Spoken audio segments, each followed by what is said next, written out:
হরে কৃষ্ণ। আজকে আমরা জানবো পুরুষোত্তম মাস কি, কেন এই মাস পালন করা হয়, কিভাবে এই মাস পালন করতে হবে, কি কি করা যাবে, কি কি করা যাবে না, আর কেনই এই মাসকে মল মাস বলা হয়।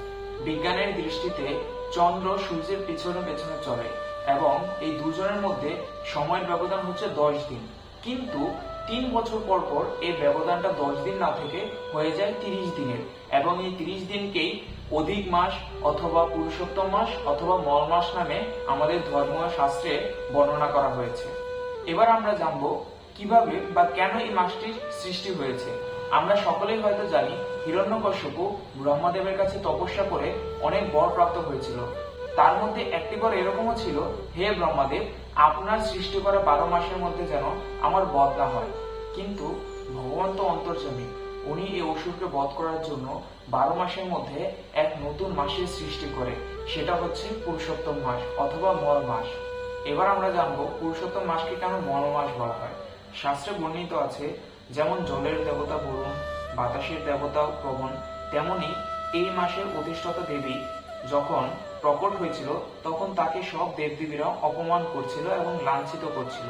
কেউ এই দেবীকে সম্মান করছিল না, এবং সেই দুঃখ কষ্টে এই দেবী ক্রন্দন করতে করতে ভগবান শ্রী বিষ্ণুর আশ্রয়ে যায়, এবং শ্রী ভগবান বিষ্ণু তাকে ভগবান শ্রীকৃষ্ণের কাছে নিয়ে যায় গোলক ধামে। এবং ভগবান যখনই দেখে যে গোলকে এসে কেউ কান্না করছে, এটা কি করে সম্ভব, ভগবান তৎক্ষণাৎ সেই দেবীকে অনেক অনেক বর এবং আশীর্বাদ প্রদান করে। এমনকি আমাদের ভগবান এতটাই দয়ালু, উনি ওই দেবীকে নিজের স্ত্রীর স্বীকৃতি দিয়ে ওনার নিজের নামও ওনাকে দিয়ে দেয়। সেই জন্য এই মাসকে আমরা পুরুষোত্তম মাস বলে থাকি, কেননা পুরুষোত্তম হচ্ছে আমাদের ভগবান শ্রীকৃষ্ণের এক অপর নাম। যিনি পুরুষদের মধ্যে সব থেকে উত্তম, তিনি হচ্ছে পুরুষোত্তম। সেই জন্য এই মাসকে পুরুষোত্তম মাস অথবা মল মাস বলা হয়। এবার আমরা জানবো এই মাসের মহিমা কি। যে এই মাসে পূজা পালন, ব্রত, দান পাঠ সমস্ত ধর্মীয় কাজ করে থাকে, সেই সবকিছু 16 লাখ অধিক ফল প্রাপ্ত হয়। এবং যে পুরুষোত্তম মাসে ব্রত করে তার কুণ্ডলীর সমস্ত দোষ নষ্ট হয়ে যাবে, জীবনের সমস্ত পাপ নষ্ট হয়ে যাবে এই ব্রত পালন করলে। 100 অশ্বমেধ যজ্ঞের ফল প্রাপ্ত হবে এই ব্রতের মাধ্যমে। এমনকি ভগবান বলেছেন, যে এই পুরুষোত্তম মাসে ব্রত পালন করবে সে আমার সান্নিধ্য লাভ করবে ও বৈকুণ্ঠ প্রাপ্ত হবে, এবং গোলকধামে সে আমার সাক্ষাৎ দর্শন পাবে। বলুন হরি বল। এবার আমরা জানবো কিভাবে আমরা এই ব্রত পালন করব। সর্বপ্রথম ব্রহ্ম মুহূর্তে উঠে ভগবানের মঙ্গল আরতি করতে হবে এবং অধিক থেকে অধিক জপ করতে হবে। সাধারণত আমরা ভক্তরা 16 মালা জপ করে থাকি, কিন্তু এই মাসের সবচেয়ে মহিমান্বিত নম্বর হচ্ছে 33 নম্বর। তাই 33 মালা জপ করলে সেটা আরো মঙ্গলজনক। এছাড়া সাধ্যমতো দান, গীতা দান, গোমাতা সেবা, দীপদান এই মাসে অবশ্যই পালন করবেন। দীপদানের নিয়মটিও বলে দিচ্ছি, চরণে 4 বার, নাভিতে 2 বার, মুখমণ্ডলে 3 বার এবং সর্বাঙ্গে 7 বার। আর তুলসী আরতি এবং তুলসী পরিক্রমাও করতে পারেন।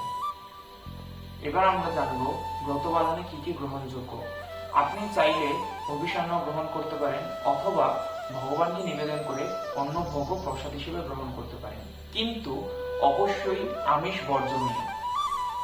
তো অভিসান্নর ক্ষেত্রে আমরা কি কি গ্রহণ করতে পারবো?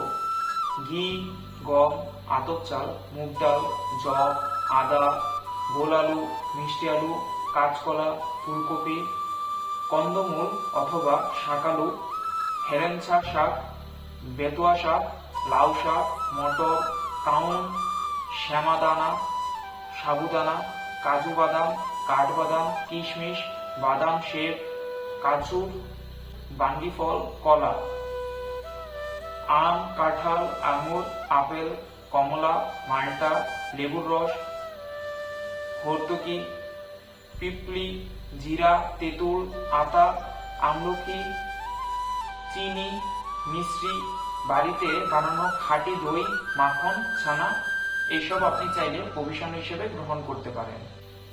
এবার আমরা জানবো ব্রত পালনে অভিসান্ন যারা গ্রহণ করছে তাদের জন্য কি কি বর্জনীয়। ভোগ তৈলবীজ ফল, বেল, ডালিম, তরমুজ, পেঁপে, আচার, পেঁয়াজ, রসুন, মাশরুম, পরমান্ন ভোজন এইসব।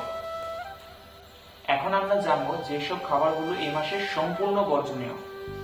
সেগুলো হচ্ছে সিম, বরবটি, বেগুন, গাজর, মূলা, মাষকালাই ডাল, কলমি শাক, পেঁয়াজ, রসুন, মুগ ডাল, মাশরুম, মাছ, মাংস, ডিম, চা, পানি, কফি, নেশাজাতীয় দ্রব্য, আমিষ দ্রব্য, দুগ্ধক্রিয়া ও মৈথুন বর্জন।